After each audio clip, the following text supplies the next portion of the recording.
Olá, eu sou o Liboni, eu sou diletante profissional e hoje eu estou aqui com o Guilherme Kroll, o Alô, pessoal. editor e sócio proprietário da Balão Editorial, e a gente vai falar sobre o que te faz ler. E o Guilherme que sugeriu essa pauta, né? Por que você entrou com essa. Por que você estava pensando nisso, Guilherme? Porque eu tava pensando nessa questão porque a gente discute muito incentivos à leitura e questões. É uma dúvida que eu tenho, assim, como a gente pode fazer as pessoas lerem mais? Porque, lógico, é do meu interesse como empresário, né? Eu quero vender mais livros, obviamente. Mas eu acho que a leitura é uma coisa que ajuda muito uma população a se desenvolver intelectualmente, desenvolver conceitos, desenvolver patentes, tudo. É muito legal isso. E países ricos, as pessoas gostam de ler. Países pobres, as pessoas tendem a não gostar muito de ler. Eu queria saber como que a gente poderia mudar isso, né? E aí eu fiquei meio obcecado no Twitter, fiquei perguntando para as pessoas o que fazia ler. Primeira coisa, eu fiz uma enquete, né, perguntando quem gosta de ler, começou a ler por quê? E por Sim. influência de quem?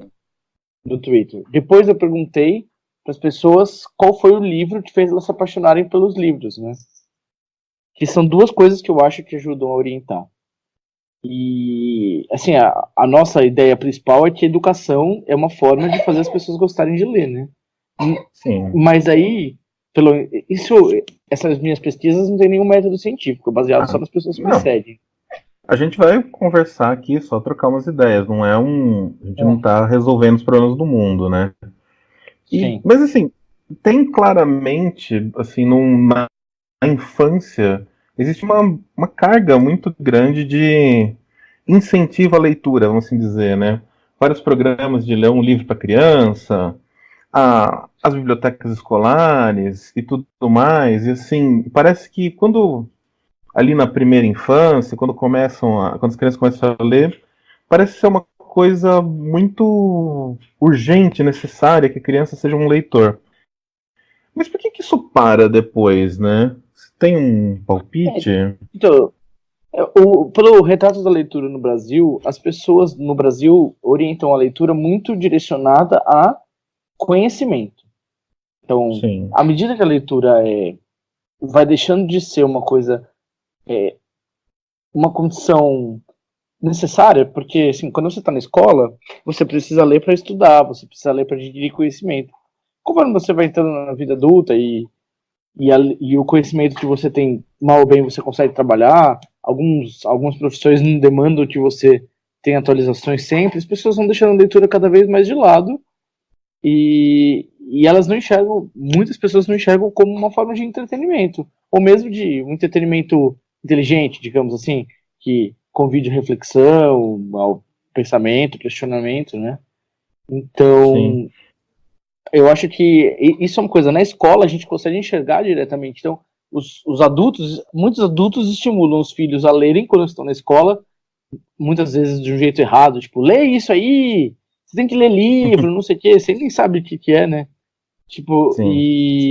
e quando a pessoa vai ficando adolescente, vai ficando mais velha, fala, aí vai abandonando, né? Só para quem não conhece, o que é o Retratos da Leitura É uma que você citou? pesquisa, ela é lançada ela é financiada pelo Instituto Pro Livro, pela CBL e pela SNEL. Ela é lançada, Uhum. acho, de 5 em 5 anos, se eu não me engano, é periódico. Não, o período dela não é tão demarcado, assim, acho que a primeira saiu em 2001, a segunda saiu em 2007, a terceira saiu em 2011, sabe, vai variando. Sim. E a primeira saiu em 2001, como eu falei. A última saiu em 2016, então acho que no ano que vem deve sair outra. E é muito legal essa pesquisa, porque mostra várias coisas que a gente supõe, ela mostra como elas são, e ela tem um dado interessantíssimo. Se você pega a primeira, os Hum. brasileiros liam, em média, um livro por ano, em média. Então, se você aí está ouvindo o Tá. podcast, leu dois livros no ano de 2001, você leu para você e para seu vizinho. A média de estudo do seu vizinho, né? E hoje em dia, A no gente última aqui pesquisa. É, Eu e você, a gente leu pelo quarteirão, né? É isso, pois é. basicamente. E, e na última pesquisa, 2016, a média passou a ser 4,7, se eu não me engano. Tô citando de cabeça, tá, gente? Vocês podem Ah, confirmar tudo depois bem. aí no Google, mas é isso, 4,7. E é um crescimento em 15 anos, é um crescimento enorme. Um crescimento gigantesco. Mas é Então, engraçado, né? Porque a sensação que a gente tem é o contrário, que o mercado vem decrescendo. mas se você pega os números do mercado, por mais que ele esteja em crise hoje em dia, os livros vendem muito mais. Assim, se você pegar, por exemplo, 2013, 2014, depois os 50 Tons de Cinza, o maior sucesso daquele ano, um Tá. desses anos aí. Ele chegou a vender 50 mil exemplares por semana. 50 mil uma semana, 50 mil outra semana, 50 mil, várias semanas seguidas, né? E os livros não vendiam 50 mil exemplares por semana em 93. Então, Tá. tipo, é um crescimento a olhos vistos. O mercado brasileiro, o editorial brasileiro cresceu bastante, tanto que ele passou a ter entrada de capital estrangeiro. Os grandes grupos editoriais brasileiros hoje, tirando uma ou outra exceção, têm participação de capitais estrangeiros. Se os Sim, capitais estrangeiros estão aqui, é porque tem dinheiro para eles ganharem, né? Então a Companhia das Letras é da Penguin Random House. sim. A Planeta, o grupo editorial Planeta, tá no Brasil como Planeta mesmo, né? A, o grupo editorial Santillana tá no Brasil. A Leia, A acho que Leia, né? A Leia tá saindo agora, mas ela esteve sim. muito tempo, né? A E Harper, que. HarperCollins também, ela entrou via de ouro e agora ela tá com o próprio braço aqui. São grandes grupos editoriais mundiais que estão no Brasil, né? Então você pega assim, o mercado editorial brasileiro é pequeno, mas ele é um pequeno que está crescendo. Nem que ele cresça Sim. tipo 1 centímetro por ano, está crescendo. É, o Brasil ele é um país assim de muitas dificuldades, né? O acesso ao livro eu sempre achei que foi um grande problema, porque você não tinha como descobrir um livro para ler, né? Você não tinha essa questão de quem indica para as pessoas, quem incentivou as pessoas a ler, é muito importante, porque você saindo dos grandes centros urbanos, você não tem a figura do livreiro, você não tem a figura da É, livraria na maioria das cidades. Né? exatamente. E aí chega na pesquisa que eu fiz no Twitter, né? Eu perguntei Sim. lá, quem gosta de ler começou a ler por influência de quem? A resposta foram 209 respostas, então, dos meus seguidores, não, como eu falei, Sim. não tem valor científico, Sim, mas sim. é interessante porque ela demonstra, dá pra gente ler, interpretar alguma coisa desses dados aqui. Primeiro, 69% falaram que foram pais ou familiares. É muita gente, a imensa maioria tipo, começa a ler em casa. Os pais estimulam a leitura. E como eu falei no começo da gravação, a gente sabe que os pais valorizam a leitura quando você é criança porque ela tem uma orientação útil, de utilidade, né? Sim. Agora você tem que saber influenciar a criança direito para ela se apaixonar pelos livros, porque o papel dos pais e dos familiares é, como mostra esse meu pesquisa aí, essencial. Aí a É que escola e assim, os professores. Não, desculpa. não, Fala. é que assim, se o pai não lê em casa, né, ele é difícil o filho ele vai se espelhar no que o pai faz, né? Não é só assim falar, lê, compra o livro pro filho. Se ele não vê o pai encontrando um prazer naquilo, ele não vai querer imitar um certo aspecto, né? É verdade, é verdade. E aí, continuando os resultados, foi assim: segundo lugar, 13% amigos e colegas. Amigos Uhum, que indicaram livros, que indicaram quadrinhos, e a pessoa começou a ler porque o amigo indicou. E ela falou, putz, legal isso, tal, ouviu um amigo. De novo, uma indicação super pessoal, de alguém que te conhece muito bem, que sabe sim. o que te orientar, né? E aí as pessoas começam a ler por causa disso. Em terceiro lugar, que eu achava, uma coisa que eu achava que ia ter um resultado muito maior é escola e professores, deu 11%. Muito pouca Uhum. gente começou a ler pelas escolas, né? É engraçado. Porque Eu tô nesse grupo das escolas. É curioso curioso que, assim, minha mãe, ela é professora e tal, mas ela nunca foi uma pessoa que lia muito em casa. Meu avô gostava de ler, eu li algumas coisas que meu avô tinha em casa, mas eu fui gostar mesmo de ler com um professor de literatura da escola, que era muito bom, e eu fui gostar de ler com um livro muito bizarro que é A Relíquia, dessa de Queiroz, que Essa de esse professor Queiroz. falou, hã? Essa de Oi? Queiroz. Essa de Queiroz, sim, e esse professor falou, lê A Relíquia, e depois ele passou para ler o Ensaio sobre a Cegueira. São dois livros complexos, assim, para você ler, sei lá, no, acho que era segundo colegial, mas que foram os livros que me falaram, puta, Ensaio sobre a Cegueira é um livro que eu tenho claro na minha cabeça, com imagens claras até hoje. E foi uma influência de um professor. Isso É, é curioso, assim. o professor, ele é o cara que tá ali, que tem, meio que tem essa função, né? O professor de literatura na Sim, escola e tal. A gente fica. Eu não questiono o jeito que a literatura é estudada, tá? Eu acho importante estudar essa literatura histórica, a história da literatura. Ajuda muito a gente a entender nosso país, nosso mundo. Mas eu acho que às vezes fica-se muito tempo nisso e deixa de lado a leitura como uma forma de de entretenimento, até prazer. de convite à reflexão, uns livros que sejam contemporâneos e de fácil efeito, porque, por exemplo, vamos pegar um exemplo de livro que é super lido na escola, que é o Memórias Póstumas de Brás Cubas, que é um Sim. retrato maravilhoso do Brasil até hoje, só que ele é um livro que ele já tem um distanciamento prático do leitor. Um menino de 15 anos hoje não vai entender perfeitamente tudo que está acontecendo ali, todos os meandros do livro, todos os contos de réis e etc, e todas as coisas, e o funcionamento da Câmara dos Deputados do século XIX, que tem... É, é uma leitura difícil, apesar de ser A leitura uma que leitura precisa de muito... contexto, né? É, por mais que o professor dê esse contexto e tal, não é uma leitura que vai falar, pô, li Memórias Póstumas das Cubas, agora quero ler tudo, eu amo. Lógico que alguém tá ouvindo esse podcast e vai falar, comigo foi assim, mas eu sei exceção. A maioria dos jovens não vai ler Memórias Póstumas das Cubas, não vai ler o Essa de Queiroz, não vai ler Sim. o Guimarães Rosa e vai começar a ler compulsivamente, né? Você precisa É. encontrar alguma coisa que faça as pessoas lerem. Eu tenho uma observação sobre esse negócio que você falou dessa pesquisa, dos caras que começaram a ler por indicação de amigos. E é meio aquela coisa assim, são, é uma pessoa que já tinha uma tendência à estranheza, né? Essa pessoa que começou a ler por causa do amigo. Porque ela tinha um amigo que já era meio, entre aspas, estranho, que era o cara que lia e que indicou pra ele. Então ele já tinha, porque o único amigo dessa pessoa era o cara que lia. Daí ele fala, puta, eu vou ter que ler também, porque é o único amigo que eu tenho, né?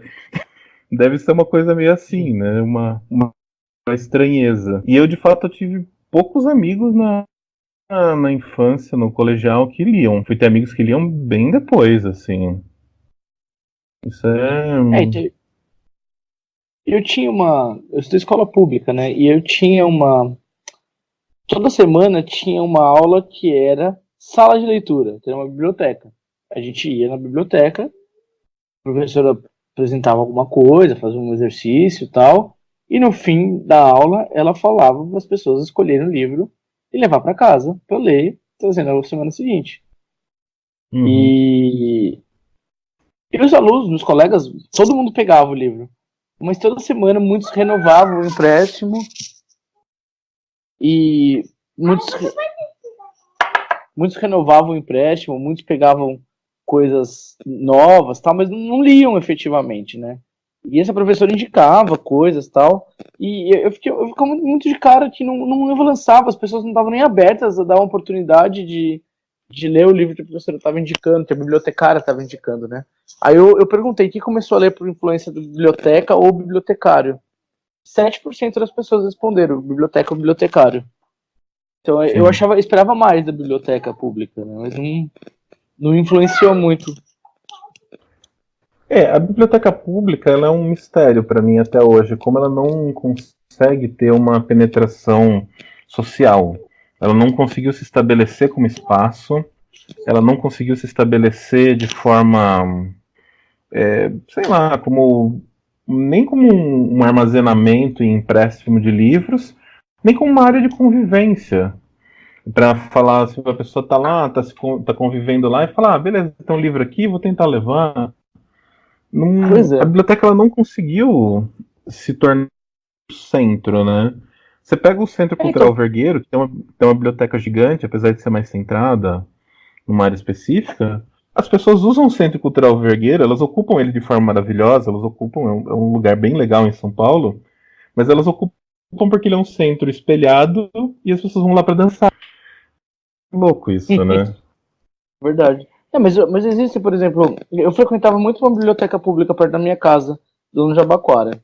É uma biblioteca de cultura afro e tal, e eles tinham uma gibiteca bem legal, e eles tinham também, hoje em dia nem sei se tem mais, porque todas as gibitecas de São Paulo meio que foram todas para Enfield, né? E eles tinham um Sim. empréstimo, eu ia lá e pegava livro emprestado, eu podia falar, pô, posso ler o livro de graça, né? Eu ia li muita Uhum. coisa juvenil nessa biblioteca. Mas, de novo, eu não posso me considerar como um exemplo brasileiro, porque eu leio muito. Eu escolhi isso como profissão, até de tanto que eu gostava de livro. Quando você gosta demais, você acaba indo atrás, naturalmente, né? É. Mas não tem como usar isso como parâmetro. E 7% das pessoas começaram a ler por causa de bibliotecas ou bibliotecários. O que é curioso até, né? Porque eu esperaria que fosse até menos. É, é um número razoável. É que assim, você está trabalhando dentro de um espaço de pessoas que leem, né? Então, essas pessoas que leem. Eu tenho um amigo que ele falou uma coisa sobre ser artista uma vez. Ele falou que o artista ele tem uma estranheza dentro de si. E o cara que consegue sobreviver como artista é o cara que consegue controlar essa estranheza o suficiente para ser um ser humano. E, então, a pessoa que lê, ela tem uma estranheza dentro dela, né? Uma coisa assim Sim, que, que já foge, né? Ela tem um desejo por essa abstração do livro. sim, E, verdade. mas a grande dificuldade é você encontrar essas pessoas que vão além dessa estranheza, né? Além dessa tendência natural. E a gente vê que assim, a gente está no mundo da pós-internet, né? A gente está no mundo da compra virtual. Todo brasileiro tem acesso ao smartphone. Tudo bem, assim, o nível de pessoas que compra na internet ainda não é 100% do Brasil, óbvio que não. Mas hoje em dia você teria um acesso à livraria, mas você perdeu o livreiro, né? O cara que te indica um livro. E Sim. isso, mesmo para o cara que gosta de ler, é meio difícil, né? Às vezes, saber o que ler. É. A gente discute muito no meio editorial quem que é o livreiro da livraria online, né? A Uhum, gente o Big Data, né? O análise de datas é o que substitui as coisas, assim, o famoso algoritmo, né? Que o pessoal fala no popular. Que é um sim. negócio que é análogo à questão do Netflix, sabe? Quanto mais eu assisto a partir dos meus gostos, eles comparam com o gosto de outras pessoas similares, falam, ó, todo mundo que assistiu Velozes e Furiosos gosta de Need for Speed. E vai orientando desse jeito. É o livreiro online. E aí a gente chama isso essa indicação em cima de metadados, que são os dados sobre dados. Os dados, então, você vai na Amazon e compra um livro do Senhor dos Anéis, a Amazon já puxa. Quem comprou o Senhor dos Anéis também comprou isso. E indica títulos similares. E você Sim. vai sempre lendo. É uma coisa assim, é legal porque pega o gosto da pessoa, mas mantém ela meio que numa bolha de sempre consumir as mesmas coisas, né? Não tem É, um mas livreiro que ainda, perde um mas ainda a pouco o gente tem fator o humano, problema né? de que, sim, perde totalmente, mas a gente ainda tem o problema de quem joga essa pessoa para dentro da livraria, né? Mesmo para quem joga a pessoa para dentro da Amazon para iniciar a comprar um livro. Esse é Sim, um problema que é meio insolúvel, né? Porque a gente tem sim, visto, e a gente sempre falou isso no meio dos quadrinhos, a gente falava muito isso, como os quadrinhos foram nitidamente se elitizando e virando um objeto distante, um objeto de caro, né? E o livro, é, ele tá indo, né, também para esse caminho. Edições lindas, pequenas, mais caras. O que que você Você vai elitizando porque existe uma questão de. A gente já até discutiu isso em outros podcasts, que é você tem uma margem maior quando você está na editora, você faz um livro mais caro, você tem uma margem maior. Então, Sim. você vai vender 1.000 exemplares de um livro que custa uma edição de luxo, que custa R$ 100, suponhamos, você fatura um valor X, você vai faturar 30, 40 mil de faturamento bruto ali, né? Se você vai vender o mesmo livro de R$ 50, o seu faturamento bruto cai, mas ele não cai proporcionalmente. Você não vai faturar. Se um livro de R$ 100 você fatura 30, 40 mil, um livro de R$ 50 você vai faturar 10, 15 mil, você vai faturar menos. A margem é Sim. maior que um livro mais caro.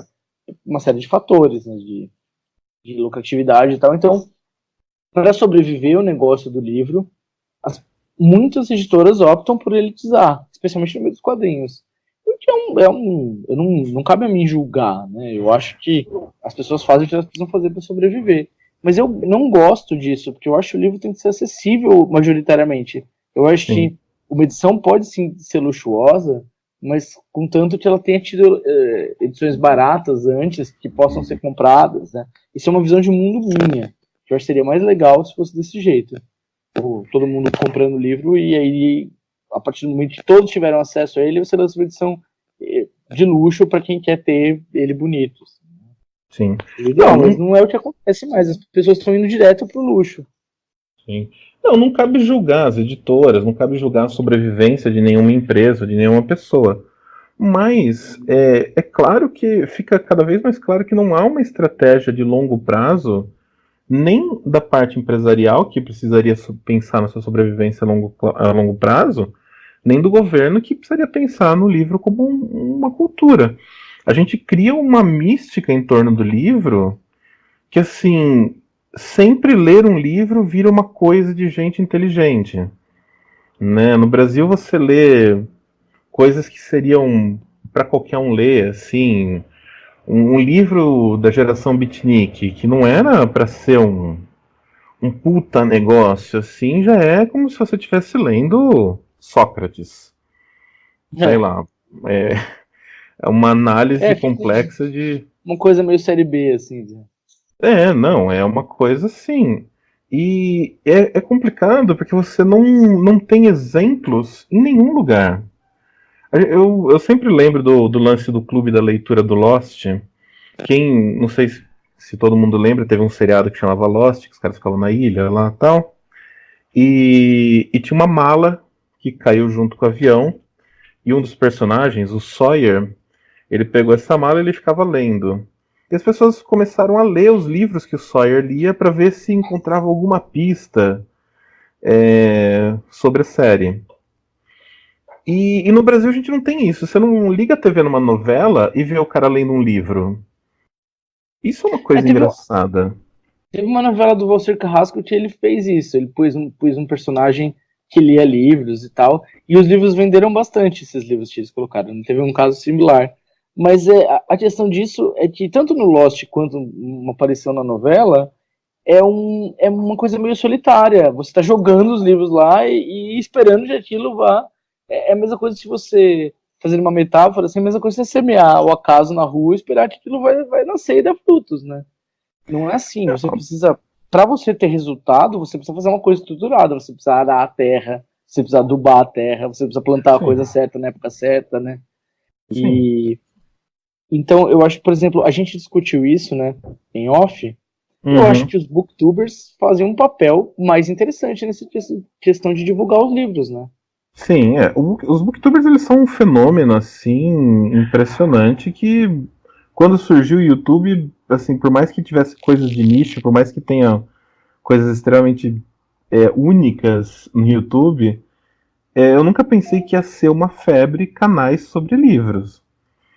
E é aquilo que eu te falei, e a gente tava pensando nisso. É a primeira vez que você tem uma mídia que não é escrita falando tanto de livros. Que a pessoa que Sim. lê, sei lá, a Veja e lê a coluna lá da Veja, ela já tem uma tendência à leitura. Então aquilo ali é só mais O uma, caderno uma 2 do dica. Estadão, né? Assim. É o caderno do quem leu o caderno 2 do Estadão, quem leu o Mais, o Aliás. Essas coisas são pessoas que já têm uma tendência, provavelmente já são leitores. Não, esses jornais e revistas não formam leitores. Mas os booktubers formaram. Eu não sei, eu não tenho dados sobre isso. É até uma pesquisa legal. Pedir para algum booktuber falar isso algum dia, desses grandes, né? Quem que começou a ler por causa de uma indicação de um booktuber? Começou a ler, virou um review reader porque viu um vídeo de um booktuber e começou a ler. Porque eu tenho um pouco a impressão que as pessoas que chegam nos booktubers são pessoas que já têm interesse em literatura, de alguma forma, como é a mídia impressa. Eu tenho essa impressão, né? Mas o fato dele estar online, ele estar disponível para todo mundo, de ser um fenômeno de comunicação, né? O YouTube é um fenômeno de comunicação hoje em dia. É muito legal. Tá disponível para todo mundo. Uma resenha que você fizer, né? Uma resenha que você fizer da geração Beatnik num canal do YouTube vai estar disponível para todo mundo ver, vai estar todo mundo ter, a pessoa vai poder ver na casa dela, vai poder ver no transporte público, vai poder ouvir, não vai precisar comprar o Jornal da Semana do Estadão para ler, né? Sim. Então eu acho que os booktubers são muito importantes, eu já pensei o contrário, e hoje em dia eu coloco eles como importantíssimo no fenômeno de aumentar a leitura no Brasil, né? Não, eu acho que o mais importante, na verdade, é que eles atingem uma área, um ramo que é o mais essencial, né? Que é o jovem, que é o adolescente. Ele consegue formar um interesse numa idade onde normalmente a gente está perdendo os leitores. Tanto que a gente vê a ascensão desses livros do que chama-se Young Adult, né? A gente viu uma ascensão. O livro adolescente, a gente viu uma ascensão gigante disso nos últimos anos. Sim. O livro adolescente é um dos principais mercados hoje brasileiros, é o Young Adult, né? O livro adolescente. Sim, isso daí é uma derivação muito dos booktubers. Que é justamente o público que, se você fizer uma outra pesquisa que é quem é o público dos booktubers, provavelmente você vai pegar uma camada, uma faixa etária que vai ali de uns 15 aos 22, aos 25, muito maior do que pessoas mais velhas. Sim. E provavelmente eles têm acesso a isso, né? O YouTube e o Google tem, mas Sim. Como dizia o prefeito lá de Nova York, esse prefeito lá, o Bloomberg, você toma decisões a partir de Big Data, né? De dados. Eles vão abrir mão dessa uma questão estratégica, né? E aí, no fim, a gente falou coisas. Não chegamos a conclusão nenhuma ainda, né? Não. Eu queria, antes da gente encaminhar para uma conclusão, só falar uma outra coisa que eu lancei no Twitter, que eu perguntei para as pessoas assim, quem começou a ler, se apaixonou por leitura por qual livro? Se tornou um viciado, um leitor viciado mesmo, né? Uhum. E aí eu separei umas coisas muito curiosas, né? A imensa maioria são livros infantis ou juvenis. A imensa maioria, porque é nessa etapa da vida que você se apaixona pelo livro. Não adianta você pegar... É muito raro chegar um cara de 45 anos que nunca leu nada na vida e fala, pô, vou aqui, deixa eu dar uma chance aqui pra esse livro do Conan Doyle. Não vai. A formação do leitor é a formação do caráter. Eu penso que é meio como cigarro. Não tem ninguém que começou a fumar com 30 anos. Né? Ler como cigarro, é um vício como cigarro. Você começa a ler criança. Sim. E aí as respostas vieram de formas muito variadas, mas apareceu muito Monteiro Lobato, Pedro Bandeira, João Carlos Marinho, Marcos Rey, Maria José Dupré, e esses todos, tipo, coleção Vagalume, Cachorrinho Samba, coleção Salve-se Quem Puder. Todos os autores estão ligados com esse universo juvenil, assim, né? Uhum. Aí tem algumas coisas, por exemplo, O Apanhador no Campo de Centeio, pareceu que é um clássico livro juvenil, mesmo sendo na época, né? Isso diz mais sobre a idade dos seus seguidores do que qualquer outra coisa, né? Sim. O Marcelo Marmelo Martelo, da Ruth Rocha, apareceu bastante também. Aí tem um livro que eu não conhecia, Cazuza, do Viriato Corrêa. Tem uma biblioteca juvenil aqui, de livros juvenis em São Paulo, que é Viriato Corrêa. Eu não conhecia esse livro, apareceu muitas vezes. Livros da Stella Carr, Lúcia Machado de Almeida. Aí tem alguns que, tipo, John Green apareceu bastante, Mad Cabot, apareceu muitas vezes Mad Cabot. Meu Pé de Laranja Lima, José Mauro Vasconcelos, Menino Dedo Verde, Desventuras em Série, Eu, Cristiane F., drogada. Também diz muito sobre a idade. A idade da pessoa, né? Turma da Mônica. Muitas respostas Turma da Mônica. E eu perguntei se você gostar de ler. A maioria das pessoas respondeu livro de literatura. Em nenhum momento eu discriminei literatura, mas muitos responderam Turma da Mônica. Aí é legal porque isso foram as respostas mais de coisas infantis e juvenis. Algumas pessoas responderam livros adultos, porque aparentemente elas liam por obrigação. Quando elas leram um livro adulto, foi que elas ficaram apaixonadas por ler. Antes de migrar para os adultos, eu esqueci de mencionar Harry Potter e Crepúsculo, aparecendo bastante também. E Mundo de Sofia, apareceu muito. Mundo de Sofia foi um fenômeno gigante, né? Na nossa adolescência ali. Eu li Mundo de Sofia, era um livro maravilhoso e todo mundo lia. E é um cara que meio que deu sumiu, né?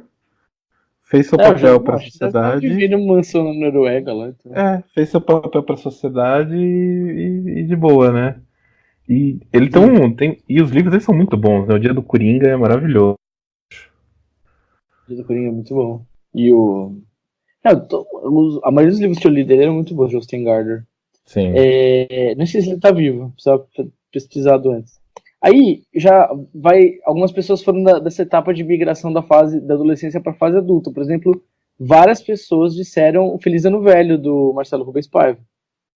Tem um livro assim de coming of age, né? Aí teve livros clássicos como livros do Sherlock Holmes, livros Os Assassinatos da Rua Morgue, do Edgar Allan Poe, Júlio Verne. E aí teve gente que falou Agatha Christie. Muitas respostas a Agatha Christie. Eu acho que a coleção dela também foi bem consolidada, né? Por muito tempo. Até hoje é publicada a Agatha Christie. Teve gente que falou Sidney Sheldon, Paulo Coelho. Deixa eu ver quem mais. Deixa eu falar todo mundo aqui. Teve o João Fante, né, do Pergunte ao Pó. Várias pessoas falaram Pergunte ao Pó. Marion Zimmer Bradley, Brumas de Avalon.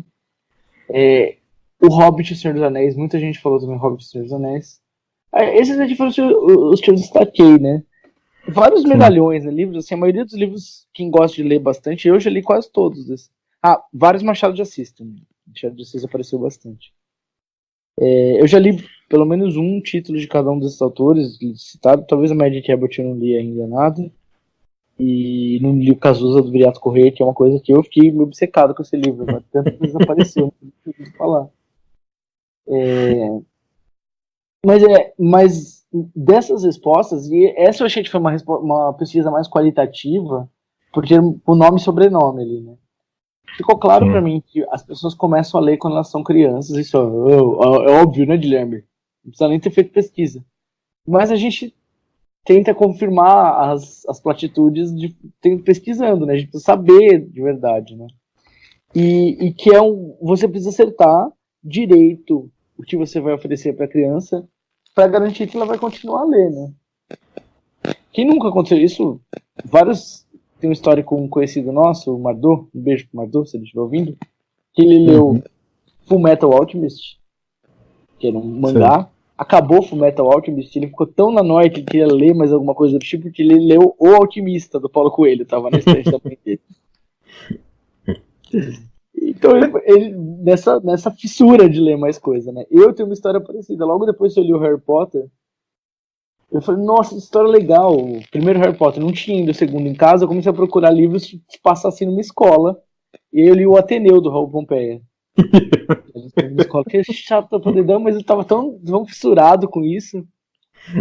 E eu li, assim. Então, por exemplo, essas histórias me faz defender, por exemplo, os rip-offs. Livros que são derivados, iguais, parecidos, né? O pessoal na época do sucesso do Percy Jackson criticava lá o Rick Riordan, falou, ele fez uma derivação das coisas que a J.K. Rowling fazia. Fez. Ele pegou, em vez de passar numa escola, passa no acampamento. Mas que bom que alguém tá fazendo isso, aproveitando, porque a pessoa tá lendo na fissura, acabou Harry Potter, preciso ler mais, meu Deus, eu preciso ler. Consegue ler os livros do Rick Riordan. Aliás, isso daí é uma coisa que eu sempre falo, você também fala, né? A gente tem que começar a desmistificar esse negócio do livro, assim.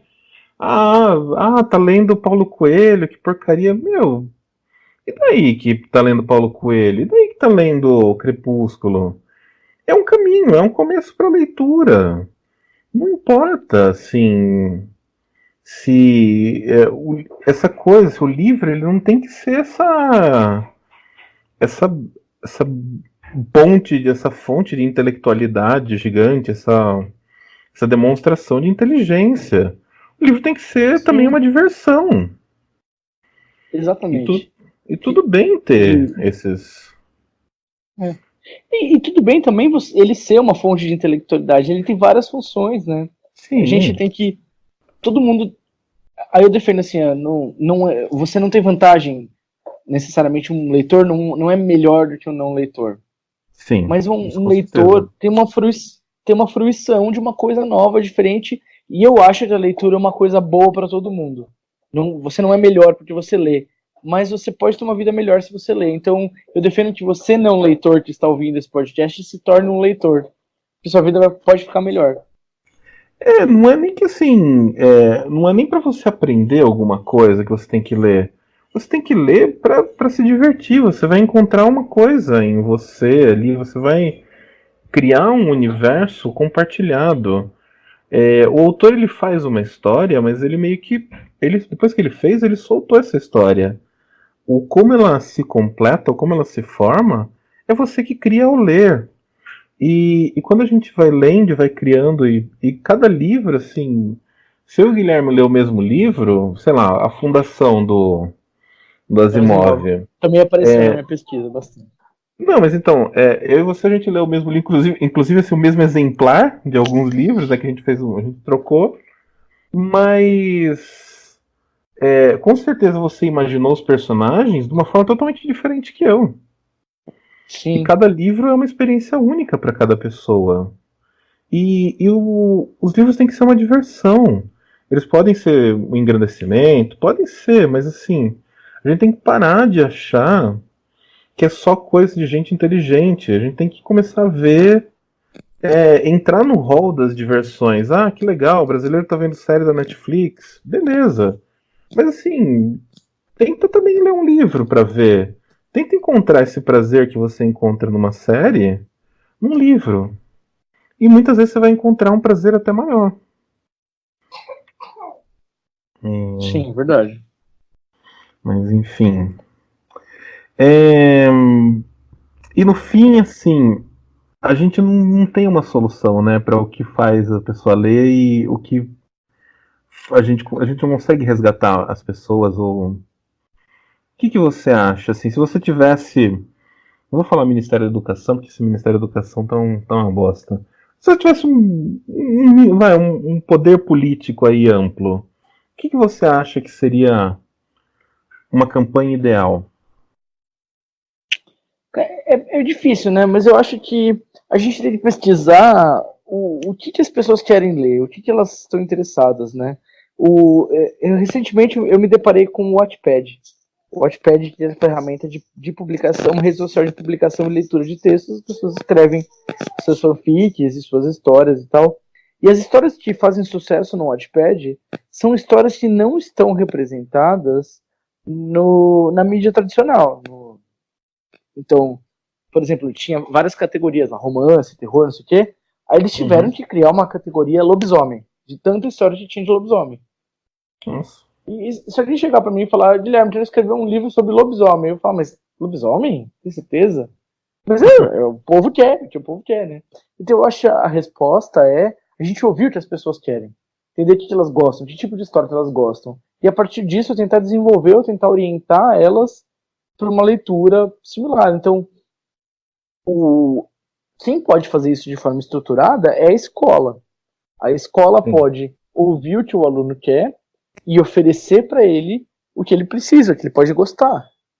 E só que isso vai de encontro ao que a gente descobriu, que a escola não necessariamente forma leitores, né? Quem forma são os pais, então é difícil de concluir exatamente o que fazer. Eu acho que se a pessoa tiver o livro certo, indicado na hora certa para ela, ela vai se tornar um leitor. Mas também tem um lado que, Mas eu não assim, sei como fazer. Quem vai fazer isso? a escola ela não necessariamente forma leitores, o quanto deveria formar, porque muitos professores não leem, eles não dão um exemplo, né? Um professor ele não fala na sala, nossa, olha, comentar com vocês aqui um livro, fazer uma parte assim, deu lá a aula dele, falou, olha, eu li esse livro aqui, é super legal, quem quiser ler e tal. Não, é raro esse tipo de professor. E é raro, esse Sim. programa que você falou da hora da leitura, assim e tal, é um negócio que eu sei que hoje em dia o SESI faz muito isso. As bibliotecárias do SESI vão de sala em sala e falam: olha, tem esse livro aqui, o livro do mês é esse. E os alunos são estimulados a ler, fazer uma resenha para ganhar algum ponto na aula tal. Isso é importante, porque às vezes a gente pesca a pessoa ali que tem, vai ter sempre, assim, a maior parte é isso. Via o pai lendo e fala, ah, legal, né? Meu pai gosta, talvez eu também goste, e pega o gosto. Mas como a gente perdeu já uma geração de leitores, e a gente não pode só depender de pais não leitores para incentivar, a gente precisaria disso, né? Que as escolas criassem um incentivo maior, que a gente começasse a ver. Tem um outro problema na escola, que é o utilitarismo do ensino, que a gente viu Sim. crescer nos últimos anos e a gente está vendo ser Atingiu reforçado o auge agora. agora. É Hã? o ápice agora desse utilitarismo, Sim, né? a gente atingiu um nível fora do comum desse utilitarismo.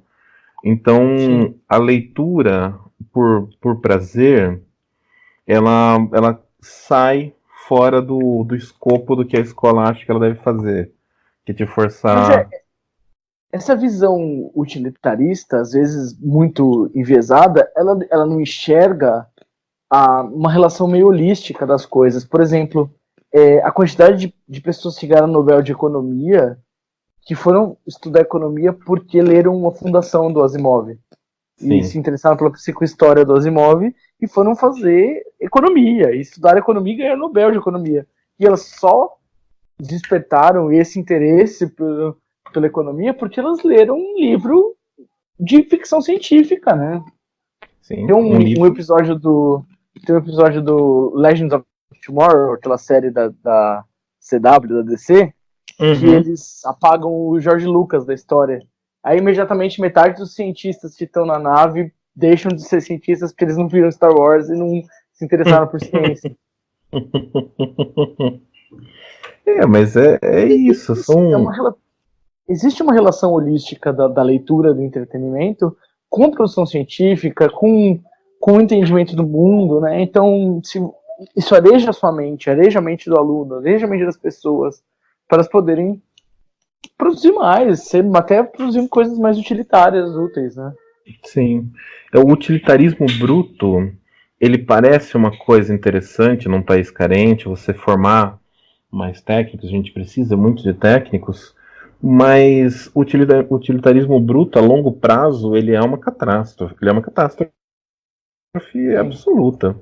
Infelizmente, é, você, você tem que estimular a pessoa não só a saber alguma coisa, ela tem que ser estimulada a pensar, ela tem que ser estimulada a também encontrar prazer nas coisas. Porque senão a gente vai vendo Sim, isso que a gente exatamente. tem visto também, um crescimento de número de suicídios. Então, várias coisas são muito relacionadas. Porque eu encontrar o Sim, prazer em alguma coisa é muito importante. Mas, é. enfim. Eu Ontem acho que a um gente amigo meu, pode falar. ele trabalha, ele é designer, e aí ele falou assim que ele acabou de trabalhar com design porque trabalhava numa editora como office boy, os caras precisaram de fazer emenda, ele foi fazendo lá, enfim. Aí ele falou assim, quando eu arrumei esse emprego na parte de arte da editora, meu pai falou: pobre não escolhe profissão. Eu achei muito triste isso, né, cara? Porque você não tem oportunidade de sonhar. Quando você é pobre, você não tem oportunidade de sonhar, né? Eu desejo, sempre sonhei ser um, sei lá, um arqueólogo ou qualquer coisa. Não, porque não pode, você não pode escolher, você não tem espaço para imaginar as coisas. É triste demais isso. Né? Sim, não escolhe profissão e tem muitas profissões que, assim, por mais que você tenha a faculdade gratuita e por mais que, assim, sei lá, se a pessoa estudar, se dedicar, passa no vestibular, blá, blá, blá, blá, aquele meritocracia toda, Uhum. existem profissões que elas são totalmente inacessíveis. Você formar um dentista, você formar um médico, por mais que a escola seja pública, é muito sofrido se o cara não tem pelo menos um parente, assim, com uma grana que dá uma força pro cara. Sim. E esse lance do pobre não escolhe profissão é muito verdade, assim, a profissão vai escolhendo o cara. E o cara vai indo Sim. e a maioria dos casos é assim, comecei trampando ali e tal, e não sei o quê, e daí vi que eu gostava daquilo e fui fazer o curso porque meu patrão ajudou a pagar o curso. E é meio isso. A É. profissão vai escolhendo essas E, o, pessoas. e o livro te permite, a leitura pode te permitir chegar mais longe. Primeiro você visualizar, expandir seus horizontes, né? E eu acho que a todos deveria ser, a leitura deveria ser um direito alienável. Todo mundo Sim. deveria ter direito a ler. Lógico que todo mundo tem direito a ler, os livros estão aí nas bibliotecas, né? Mas ter direito a gostar de ler. Eu acho que isso é um direito que a gente tem que lutar pelas pessoas, né? Para elas terem o direito de gostar de ler. Isso é importante, assim, o entendimento da leitura como uma coisa mais do que uma atividade mega intelectual, mega elitizada, o entendimento da leitura como um complemento da vida, como algo interessante para você, que por mais que seja assim um livro, sei lá, um romance policial, um romance 50 tons de cinza, por mais que seja um livro assim, ele te dá um pensamento diferente da vida, ele te dá acesso a uma realidade diferente, a uma realidade nova-iorquina, por exemplo, uma realidade de uns ricos e famosos. Qualquer coisa assim são fatores que você vai agregando na sua vida e você vai completando, e uma hora essas fichas vão caindo e Sim. vão se encaixando. E você passa a pensar mais, e você passa a. Sei lá. Tem aquela série, eu acho que eu comentei com você, o tal do Merli. Não é uma puta série, mas é uma série que fala sobre filosofia e adolescência. E a mote da série, o Merli fala pra eles assim: eu ensinei pra vocês a filosofia para que vocês não sejam tontos. E isso é muito legal, esse mote, assim, a ideia de que ele não estava ensinando história da filosofia, ele estava ensinando os caras a pensarem. É legal E isso mesmo. isso é muito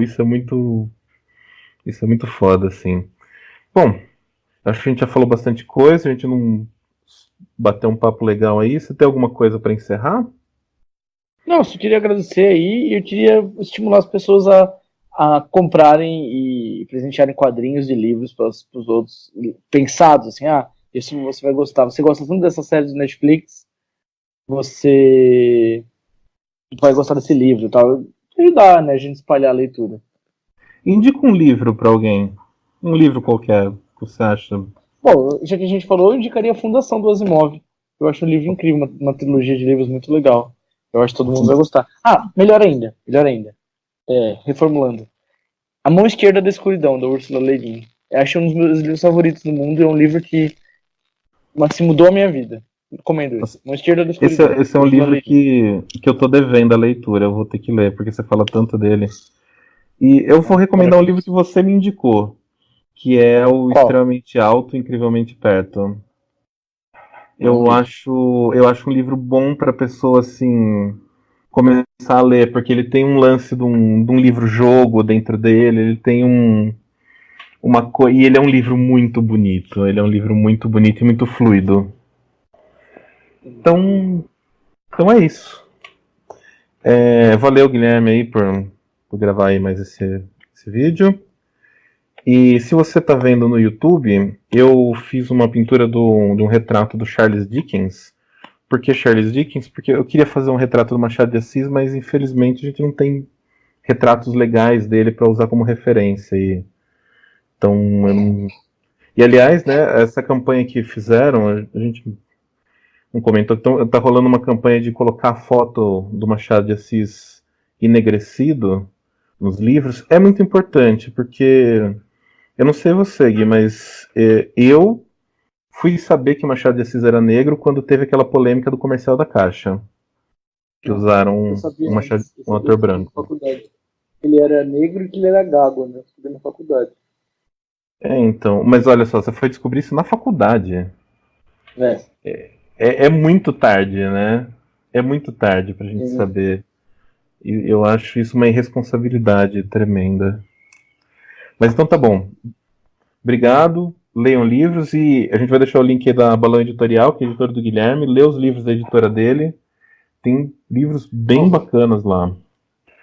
Então, valeu. Abraço.